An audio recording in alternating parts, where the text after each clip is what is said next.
ଏବେ ଆଞ୍ଚଳିକ ପାଣିପାଗ ବିଜ୍ଞାନ କେନ୍ଦ୍ର ପକ୍ଷରୁ ବର୍ତ୍ତମାନ ସାମ୍ନାକୁ ଏକ ନୂଆ ଖବର ଆସିଛି। 28-29ରୁ ପୁଣି ହାଲକା ବର୍ଷା, ଚିନ୍ତା ବଢ଼ାଇଲାଣି ପାଣିପାଗ ବିଭାଗର ନୂଆ ପୂର୍ବାନୁମାନ। ତେବେ ଚାଲନ୍ତୁ ଏହି ଖବର ଉପରେ ନଜର ପକାଇବା ପୂର୍ବରୁ ଯେଉଁମାନେ ବି ଆମ ୟୁଟ୍ୟୁବ୍ ଚ୍ୟାନେଲରେ ନୂଆ ଅଛନ୍ତି, ଚ୍ୟାନେଲକୁ ସବସ୍କ୍ରାଇବ୍ କରନ୍ତୁ। ପାଖରେ ଥିବା ବେଲ୍ ଆଇକନ୍ ଉପରେ କ୍ଲିକ୍ କରି ଅଲ୍ ନୋଟିଫିକେସନ୍ ଉପରେ କ୍ଲିକ୍ କରନ୍ତୁ। ଆଉ ହଁ, ଆପଣଙ୍କ କେଉଁ ଏରିଆରେ ବର୍ଷା ହେଉଛି ତାହା ବି କମେଣ୍ଟ ସେକ୍ସନରେ ଜଣାନ୍ତୁ। ପାଣିପାଗ ବିଭାଗର ନୂଆ ଆକଳନ ବଢ଼ାଇଲା ଚିନ୍ତା। କାଲି ଯାଏଁ ପାଣିପାଗ କେନ୍ଦ୍ରର ପୂର୍ବାନୁମାନ କରିଥିଲା 27-31 ଯାଏଁ ପାଗ ହାଲୁକା ରହିବ। ଆଜି ପୂର୍ବାନୁମାନ ହେଉଛି ଆସନ୍ତା 28-29 ତାରିଖରେ ହାଲୁକା ବର୍ଷା ହୋଇପାରେ ଉତ୍ତର ଓ ପଶ୍ଚିମ ଓଡ଼ିଶାରେ। ଏହାସବୁ ପୁଣି ଥରେ ଅଦିନିଆ ବର୍ଷାକୁ ନେଇ ଚାଷୀକୂଳ ଛାନିଆ ହୋଇପଡ଼ିଲେଣି। ବଡ଼ ବର୍ଷା ସମ୍ଭାବନା କମ୍ ଥିଲେ ମଧ୍ୟ ଲଗାତାର ଅଦିନିଆ ବର୍ଷାକୁ ନେଇ ଫସଲ ବରବାଦ ହୋଇପଡ଼ିଛି ଉପକୂଳ ଓ ଆଭ୍ୟନ୍ତରୀଣ ଓଡ଼ିଶାରେ। ଏଥିବାରୁ ପୁଣି ବର୍ଷା ସ୍ଥିତିକୁ ଆହୁରି ବିଗାଡ଼ି ସାରିଲାଣି।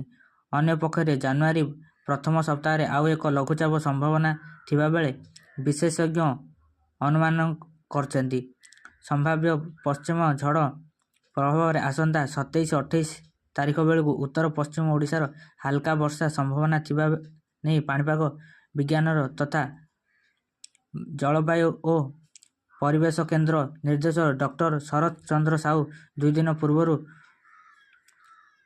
କହିଛନ୍ତି। ମାତ୍ର ଭୁବନେଶ୍ୱର ପାଣିପାଗ ବିଭାଗ କାଲି ଯାଏଁ ଏ ଦିଗରେ କିଛି ବି ସୂଚନା ଦେଇନଥିଲେ। ମାତ୍ର ଗତକାଲି ପୂର୍ବାନୁମାନ ବଦଳାଇଛନ୍ତି। ଗୁରୁବାର ଭୁବନେଶ୍ୱରସ୍ଥିତ ପାଣିପାଗ କେନ୍ଦ୍ରରୁ ଜାରି ହୋଇଛି ଯେ 27 ତାରିଖ ଶୁକ୍ରବାର ରାଜ୍ୟରେ ପାଗ ପୂରା ଶୁଖିଲା ରହିବ। ମାତ୍ର 28 ତାରିଖ ଶନିବାର ସୁନ୍ଦରଗଡ଼, ଝାରସୁଗୁଡ଼ା, ବରଗଡ଼, ନୂଆପଡ଼ା, କେନ୍ଦୁଝର, ମୟୂରଭଞ୍ଜ ଗୋଟିଏ ଦୁଇଟି ସ୍ଥାନରେ ହାଲକା ବର୍ଷା ସମ୍ଭାବନା ରହିଛି। ସେହିପରି 29 ତାରିଖରେ ରବିବାର ମୟୂରଭଞ୍ଜ, କେଉଁଝର, ବାଲେଶ୍ୱର, ସୁନ୍ଦରଗଡ଼ ଗୋଟିଏ ଦୁଇଟି ଜାଗାରେ ହାଲକା ବର୍ଷା ହୋଇପାରେ।